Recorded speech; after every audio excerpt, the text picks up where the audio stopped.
Kushtia civil surgeon কার্যালয়ে নিয়োগ পরীক্ষার ফলাফল প্রকাশের দাবিতে মানববন্ধন কর্মসূচি পালন করেছে চাকরি প্রত্যাশী শিক্ষার্থীরা। বৃহস্পতিবার দুপুরে শহরের কালেক্টর চত্বরে এই কর্মসূচি পালন করেন তারা।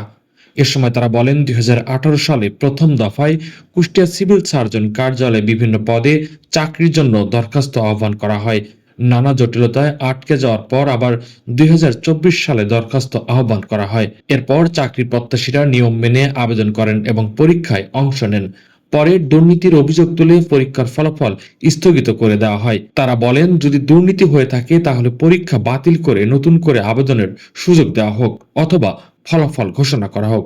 তারা অভিযোগ করেন, প্রাথমিক বিদ্যালয় শিক্ষক নিয়োগ পরীক্ষায় নানা দুর্নীতি হওয়ার পরেও সেই পরীক্ষা বাতিল করা হয়নি। তাহলে সিভিল সার্জন কার্যালয়ের ব্যাপারে আলাদা সিদ্ধান্ত কেন? আমাদের যে পরীক্ষা হয়েছিল ওই রাত্রে আমরা শুনতে পারি বিভিন্ন জায়গায় প্রশ্ন ফাঁস হয়েছে, কিন্তু এটা তো শুধুমাত্র আমাদের ইমাম হোসেন স্যারের বাড়িতেই দেখাই দিয়েছে। ওটা কি আদেও বাস্তবে পরীক্ষার্থী ছিল না বাইরের কোনো জনগণ ছিল, এটাও তো আমরা সঠিক জানি না। প্রাইমারি শিক্ষকদের ভাইবা শুরু হয়ে গেছে, এদের তো কানের ভিতর থেকে বিভিন্ন ডিভাইস বের করা হলো, দেখানো হলো, তাইলে এদের কেন পরীক্ষা বাতিল হলো না? আমাদের কেন স্থগিত ঘোষণা করা হলো? দীর্ঘদিন পেরিয়ে যাচ্ছে, তারা কেন রেজাল্ট দিচ্ছে না? হয় রেজাল্ট দেবে, নাই আমাদের বলবে পুনরায় আমরা পরীক্ষা নেব। আমরা সাধারণ পরীক্ষাটা আমরা পুনরায় আবার পরীক্ষা দিতেও প্রস্তুত আছি, কিন্তু আমাদেরকে যেটাই হোক রেজাল্ট দেওয়া লাগবে। যে আপনার বিভিন্ন জনগণের মন্তব্য নিয়ে কোনো কিছু করাটা ঠিক না। আপনার অসাধু লোকজন এসে আন্দোলন করেছিল পরীক্ষা বাতিল করেন, তারা সেটা শুনে স্থগিত ঘোষণা করেছে। আর এখন আমরা সাধারণ জনগণ যে ছাত্রছাত্রী এরা আমরা আন্দোলন করছি যে স্যার, কর্তৃপক্ষকে সবাইকে বলেছি, আমরা সিভিল সার্জন অফিসেও বলেছি, ডিসি অফিসেও বলেছি যে স্যার আমাদের যেটা পাওনা আমাদের সেইটা দেন।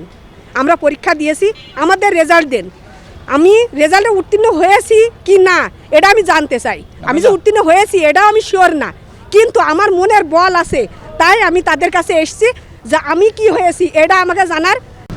মানববন্ধনে দাঁড়াইছি কারণ আমি পরীক্ষার ফলাফল চাই। আমি একজন পরীক্ষার্থী, যেহেতু আমি পরীক্ষা দিয়েছি সেহেতু অবশ্যই আমি ফলাফল চাই, যেন ফলাফলটা দ্রুত দিয়ে দেওয়া হয়। যদি তাদের মনে হয় যে এটা দুর্নীতি হয়েছে তাহলে তারা নতুন করে পরীক্ষা নিক, হয় নতুন করে পরীক্ষা নেবে, নাহলে দ্রুত পরীক্ষার ফলাফল দেবে। কিন্তু শুধু পরীক্ষার ফলাফল স্থগিত করে রেখে তো আমাদের ভোগান্তিতে ফেলা হয়েছে। এটা পরীক্ষা গত 3 মাস হয়ে গেছে, অলরেডি রেজাল্ট হয়নি। প্রাথমিক সহকারী শিক্ষক নিয়োগ পরীক্ষায় দুর্নীতি হয়েছে, এত অনেক অনিয়ম হয়েছে, তারপরেও কিন্তু ফলাফল প্রকাশ হয়েছে। আর আমাদের স্বাস্থ্য সহকারী পরীক্ষা 3 মাস হয়ে গেল কিন্তু কোনো রেজাল্ট হচ্ছে না। আমরা চাই আমাদের পরীক্ষার রেজাল্ট হোক, আর আমরা চাই আমাদের রেজাল্ট আটকে রেখে আমাদের জীবনকে থামিয়ে দিবেন না প্লিজ।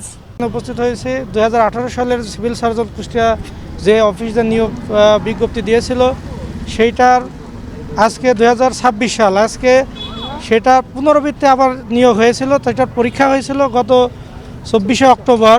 আমরা পরীক্ষা দিয়েছিলাম, কিন্তু কোনো কারণে আমরা জানতে পারি যে এই পরীক্ষার ফলাফল স্থগিত করা হয়েছে। কিন্তু কেন আমরা এত বছর পরেও আমরা সাধারণ পরীক্ষার্থী যারা পরীক্ষা দিয়েছি আমাদের ফলাফল কেন প্রকাশ করছে না? তারা কেন এটা নিয়ে তালবাহানা করছে? আমি প্রতিদিন ওয়েবসাইটে খুঁজি, সিভিল সার্জন ওয়েবসাইটের ঠিকানায় যাই, দেখে এখনও স্থগিতই আছে। আমরা অবিলম্বে এই পরীক্ষার ফলাফল প্রকাশ করাতে চাই। আমরা আজকে স্মারকলিপি জমা দিয়েছি। তারা যেটা বলেছে যে আমরা এটা জমা রাখলাম, আমরা ঊর্ধ্বতন কর্তৃপক্ষের সঙ্গে কথা বলবো আর কি এই বিষয়ে। আমরা ডিসি অফিসেও একটা স্মারকলিপি জমা দিয়েছি।